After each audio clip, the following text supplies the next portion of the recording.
This family is absolutely insane. They see anyone outside their bloodline as nothing more than livestock, slaughtering special police officers as casually as butchering cattle. During their annual festival, they sacrifice a child to the man-eating monster within the clan.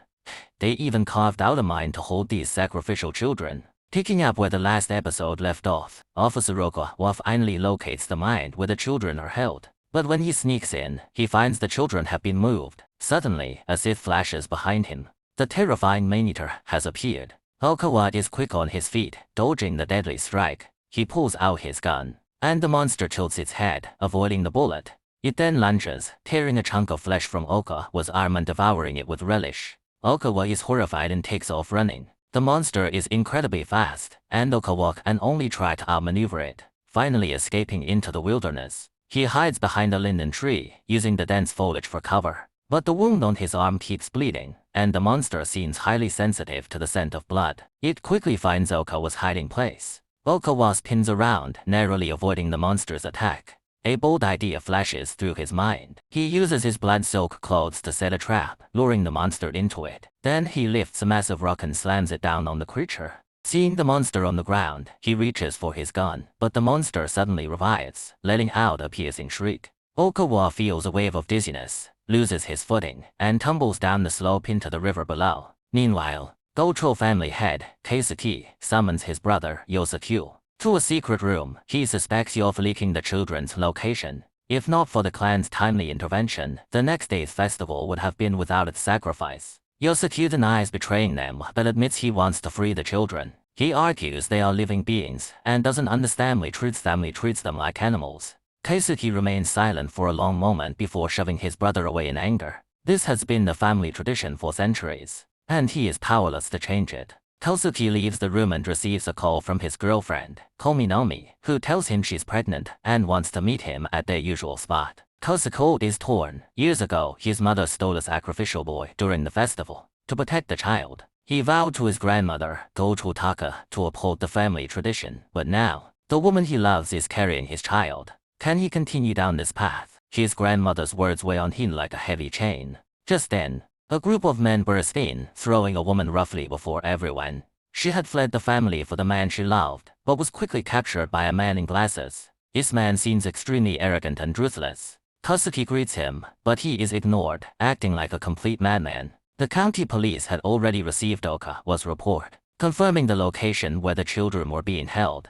The police chief orders officers to support Okawa. However, veteran detective Kanemaru has a bigger plan: to take down the entire Goto family. As the chief expresses his surprise, Kanemaru brings forward an unexpected person, the village chief of Mayahana village, who is also Keisuke's father. He is there to confess all of the Goto family's crimes. Former Mayahana village officer, Kemonoya, was initially on good terms with the Goto family, and his daughter, Kominami, was even close to Keisuke. That is, until Kemonoya investigated a missing infant case and received a mysterious call from the village chief. Through his investigation, Kemonoya confirmed that the missing babies were all taken by the Goto family to be sacrificed to the man-eating monster during the festival. Kemonoya lost his mind and confronted the Goto family alone. Unsurprisingly, he was killed, and the family covered it up. The village chief had always wanted to report them but feared retaliation. It was only when he saw the police finally taking action that he secretly contacted Detective Kanemaru.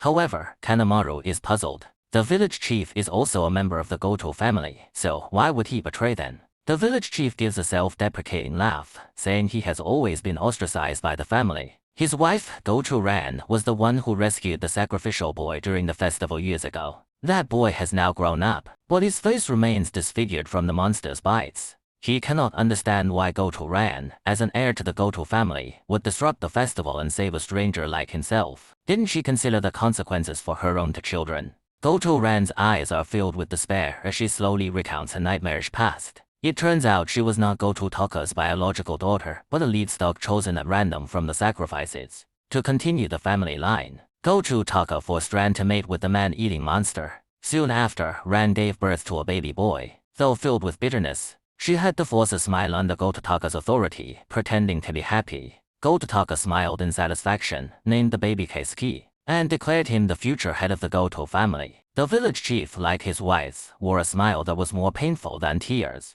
Knowing the truth of how his wife became pregnant, It was clear this was not the first time the Goto family had used such methods. At that moment, the group receives a report that they have arrived at the children's location, only to find it empty except for Okawa's abandoned gun and some bloodstains, suggesting he is in danger. Unbeknownst to them, Okawa has regained consciousness in a cave. After falling into the river, he was rescued by Aoi, the priest's grandson, who also despises the Goto family's evil practices. The cave they are in is the actual site of the sacrificial ceremony, littered with gnawed-on bones. Aoi, wanting to end the Goto family's barbaric tradition, provides Okawa with crucial information. He knows where the children have been moved. With determination in his eyes, Okawa vows to rescue the children. Little does he know that his family is under attack by the Goto family. Fortunately, Okawa's old colleague fights to protect them, and with the help of Okawa's wife, Yuki, and the policewoman, they barely manage to fend off the assassins. The policewoman believes the area is no longer safe and plans to move Yuki and her daughter elsewhere.